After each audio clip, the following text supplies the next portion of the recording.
Okay, so as you guys can tell by the title, we're going to be talking about chapter 163 of One Punch Man. And the title of this chapter is Tougher Than a Mountain. And the title of this chapter is pretty fitting for what happened in this chapter. But, we're going to get onto that later on in the video. But, of course, before we get into the video, make sure you leave a like and subscribe to the channel if you are new.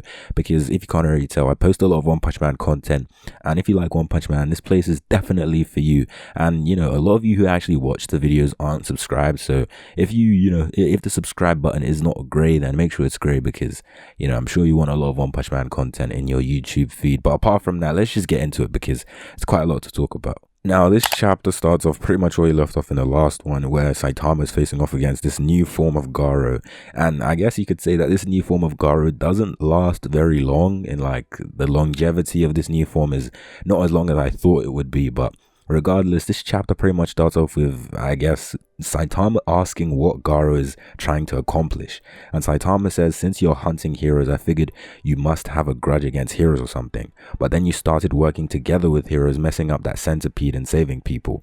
If you want to do that kind of stuff, you can just straight up be a hero. What's with you pretending to be a monster instead? And Garou just pretty much denies him and does Garou things. And Garou says, he's still a monster, etc, etc. So then, obviously, Garou kind of like says he only teamed up with Metalbat because he wanted to use him, but we know that that's not really the truth because they kind of had like a whole synergy going on, and even the narrator was saying that they were working in tandem and everything and they had good teamwork. So Garou is just trying to use that as an excuse to kind of be like, I'm not working with the heroes, etc, etc. Anyway, so Saitama then says that, well, you're the kind of guy who gets told by a crying kid to fix his ways and start over and over again. Obviously, this angers Garou because, Garou wants to be like this isolated evil that, reigns above all. But, we saw that Tario was kind of talking with him pretty casually, which is not very fitting for like a whole evil monster king or whatever.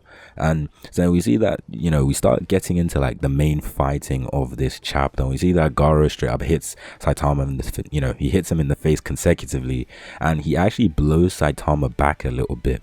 But then we see that Saitama manages to dodge some of his attacks and, kind of weave around him. But then we see that Garou is able to smash Saitama down and uses a God Slayer instant attack. And we see that obviously Saitama is able to like borrow underneath, and he comes back up, like opposite Garou, and he says that weird way you're moving and making punches miss, is that martial arts or something? And Garou says it's the ultimate martial art technique. And we see that Garou just continues to just bombard Saitama with his punches, and Garou basically says that Saitama's movements are just really simple, but the fact that he's really fast just makes him really hard to hit.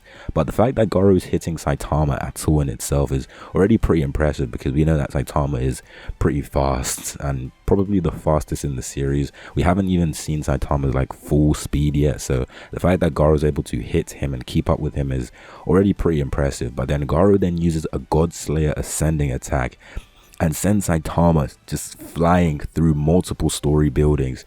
And we see that, I'm pretty sure it's like 3 or 4 that he hits Saitama into, and they just smash together. And I mean, this is kind of already like a released Boros feat, because we know that Release Boros was able to send Saitama flying back multiple like meters, maybe even kilometers, who knows. And we see that Garou then follows up with a great power attack, and this panel is also pretty good, by the way.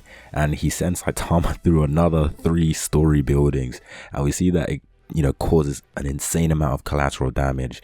And we see that afterwards, of course, Garou then kind of assumes that, he's taken a lot of damage here. But we know that Saitama, of course, is not going to, sustain any damage from this attack from Garou. But the fact that Garou was able to push him back through like 6 stories, of just plain concrete, just knows that, it goes to show that Garou right now is probably above Release Boros, because we know that Release Boros, in terms of just his pure power, was able to push Saitama back, but not to this extent, I would say, just off of first looks and just, visual observations compared to, Boros's fight with Saitama and current Garou's fight against Saitama. I'd say that Garou, in terms of just pure power, is probably stronger than Release Boros at this point.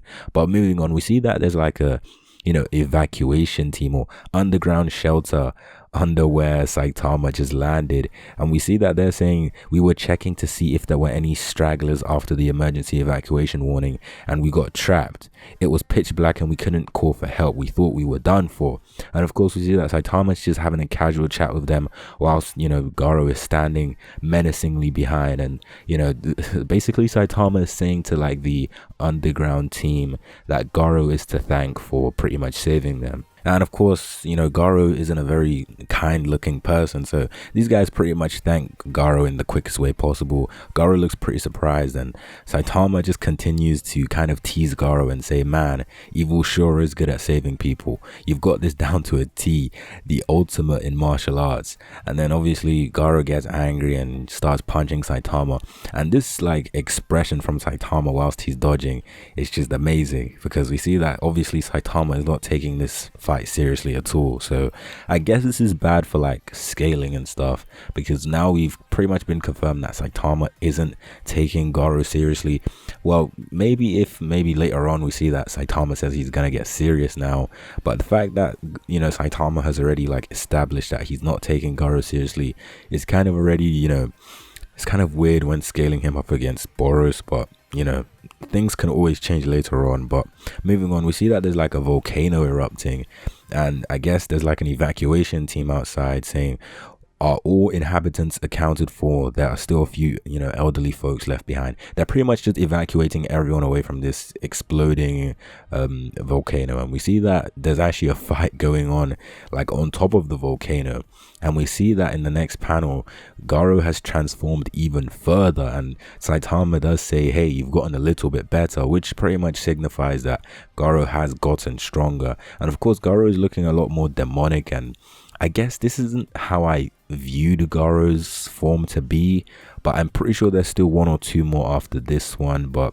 I mean, it looks a lot more like monstrous. It looks a bit more like a bit messy. Like he doesn't exactly know what he wants to be just yet, but right now it's looking pretty much looking like a general demon. It has no like specific aesthetic, and to me it looks kind of messy, but at the same time I know this is not Garou's final form, so I'm not too worried. But we see that obviously Garou sends Saitama flying into the side of the volcano, and we see that Saitama just kind of like just lands on the side of it, and we see that Garou then follows up with like another like secondary attack to try and smash Saitama through the volcano. And we see that the volcano, instead of crashing on Saitama's side, ends up like creating an explosion on the other side, and Garou pretty much dumbs it down to Saitama just having more durability than an entire mountain, which I mean it's pretty much been confirmed long ago that Saitama's probably more durable than anything on Earth. So I mean, Saitama, this is not too much of an impressive feat by Saitama standards, but regardless it's still pretty impressive. But this is pretty much the end of the chapter. Pretty much we see that obviously Saitama punches Garou, and Garou is able to tank this, but again, since Saitama said he's not taking the fight too seriously, I'm not too sure if this taking a punch from Saitama is too impressive in Saitama's current state. But we see that at the end, Saitama says this whole shtick where you're not even trying and things turn out perfect, you kind of remind me of King in a way. You have great hero instincts, don't you? And I guess this is kind of a bit of a playback to when Garou saved King from like Platinum S, Evil Natural Ocean, and Homeless Emperor. I think this is like a callback, but I'm not too sure. But that's pretty much the end of the chapter, and if I was to summarize this chapter in like 2 words, I'd say it would be like action based, just purely action based. There was not anything behind this. I guess Saitama was taunting Garou a little bit, and there was a bit of foreshadowing that maybe Garou is gonna turn even stronger after this, which I'm pretty sure we can already tell without even needing to, I guess, look too deep into things. But apart from that, that's pretty much it for this chapter. And if I was to rate this chapter, I'd say it's like a solid 7.58. It's not the craziest thing, but the fact that we're getting Saitama versus Garou in the first place is already a privilege. But I'm sure there's still some more things to maybe happen later on. Maybe Garou fights, you know, against the S class, but now it's looking less and less likely that that's going to happen. But regardless, as I said, that's pretty much it. I've said this like 3 times, but of course I'm going to make a follow-up video to this where I talk about more specific things that happen in the chapter. But if you like the video, make sure to leave a like and subscribe to the channel if you're new. And apart from that, I'll see you in my next video.